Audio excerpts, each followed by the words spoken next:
There's two areas, in my view, where we're failing as directors. One of them is, which concerns me greatly, is compensation. I think say-on pay is a terrible idea. It's a slippery slope that's disastrous. But we have a very serious problem, in my view, on compensation because it snowballs into people are getting paid so much that then the expectations are too high, and then you get short-term CEOs, and how do we get out of this loop?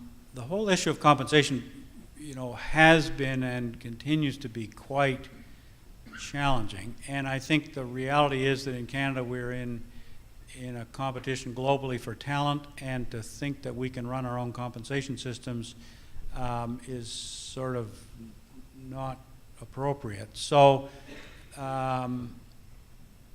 constructing a compensation system which rewards long-term performance, I think, is the answer.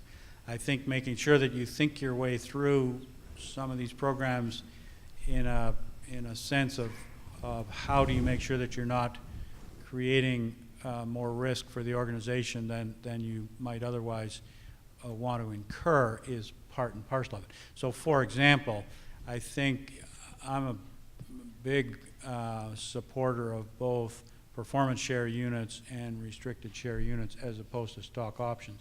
And particularly in a commodities-based business, stock options just have never made any sense to me. Whereas performance that's sustained and where executives have meaningful amounts of money invested in the company, I think is a way to deal with that. So finding the right balance between base short-term incentive, which is usually cash-based, and longer-term incentive, which is usually equity-based, is an important part of this exercise.